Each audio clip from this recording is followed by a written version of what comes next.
For decades, Judi Dench and Maggie Smith were more than icons of British acting. They were living legends, the kind of women whose names alone carried weight.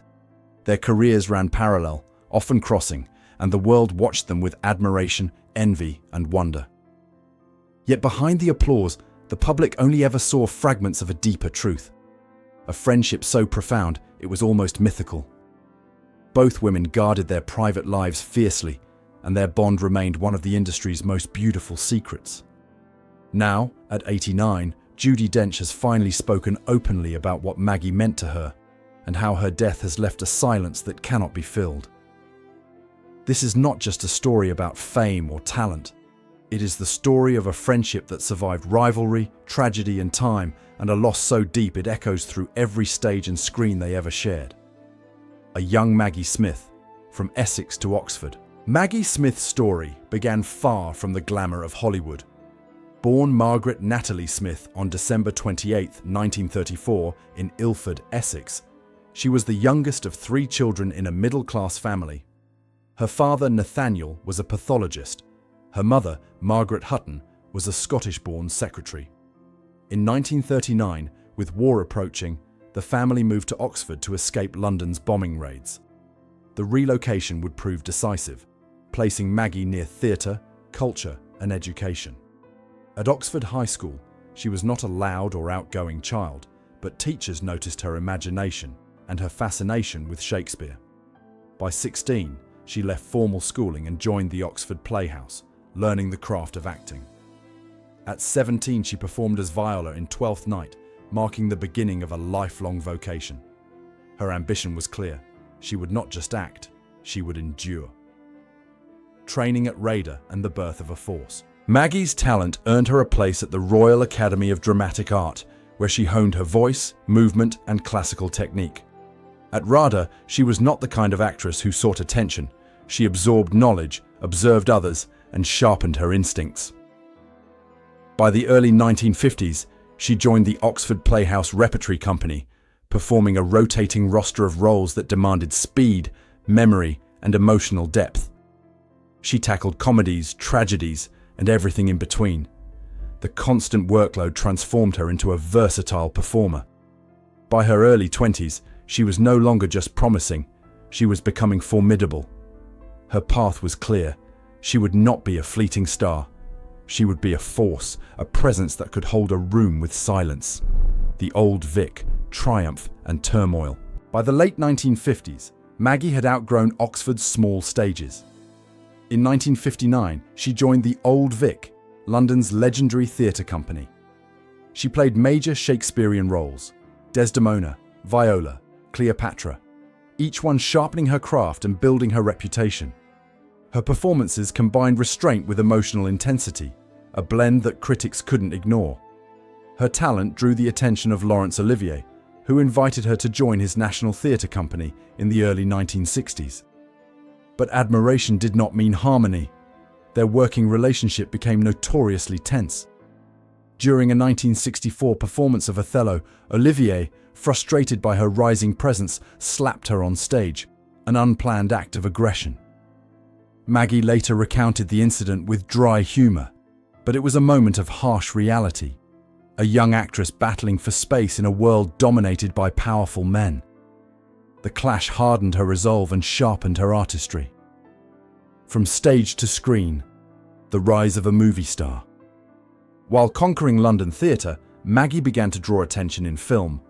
Her first notable screen role was in the 1958 British thriller Nowhere to Go, earning her a BAFTA nomination. The breakthrough came in 1963 with The VIPs, where her presence stood out among stars like Richard Burton and Elizabeth Taylor. But it was the prime of Miss Jean Brodie that transformed her career. As the eccentric and manipulative teacher Jean Brodie, Maggie delivered a performance that was both charming and terrifying. Her portrayal earned her the Academy Award for Best Actress in 1970, elevating her to international stardom. She didn't rush to Hollywood after the win. Instead, she returned to theatre, showing that her loyalty was to craft, not fame. But cinema continued to call. In 1978, she won her second Oscar for California Suite, a role that highlighted her ability to blend humor with heartbreaking depth. love, betrayal, and the cost of fame. Behind the curtain of success, Maggie's personal life carried deep pain. In the 1960s, she married actor Robert Stevens. Their relationship began with promise, but his alcoholism and instability eventually broke their marriage.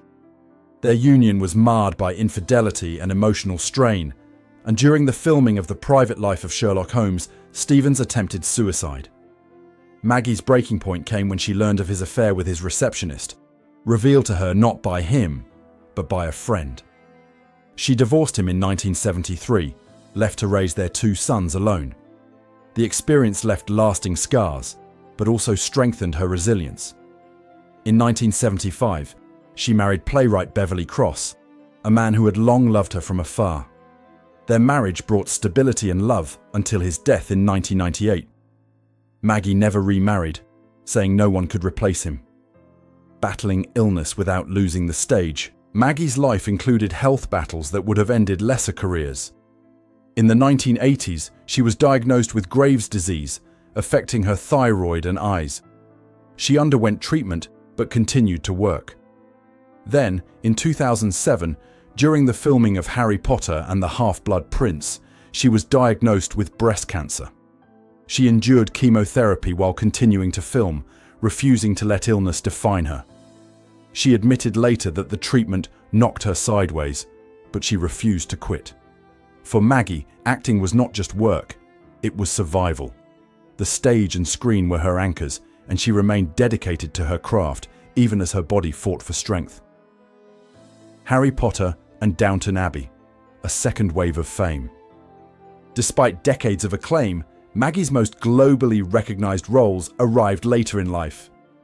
In 2001, she became Professor Minerva McGonagall in Harry Potter and the Philosopher's Stone. To a new generation, she was not the Oscar-winning actress, but the stern, powerful, and compassionate headmistress of Hogwarts. She played the role in all 8 films, becoming a symbol of strength and wisdom. Soon after, she joined Downton Abbey as Violet Crawley, the sharp-tongued Dowager Countess. Her razor-sharp delivery and hidden tenderness made her the heart of the series. The show became a worldwide sensation, and Maggie won multiple Emmy Awards, Golden Globes, and SAG Awards. Her talent reached new audiences, proving that true artistry never fades. It only becomes more powerful with time. A friendship for the ages. Judi Dench and Maggie Smith. The most profound constant in Maggie's life was her friendship with Judi Dench. They met at the Old Vic in the 1950s, 2 young actresses navigating a world of competition and ambition. They often appeared as rivals in public, but privately they shared a bond built on laughter, respect, and loyalty. Their on-screen collaborations, A Room with a View, Tea with Mussolini, Ladies in Lavender, and The Best Exotic Marigold Hotel, showed a chemistry that felt effortless.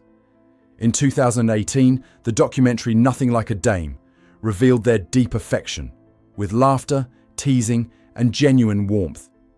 Judi often spoke of Maggie with admiration, and Maggie returned the sentiment with dry humour. Their friendship was one of the most cherished secrets of British theatre, a quiet love that lasted for decades.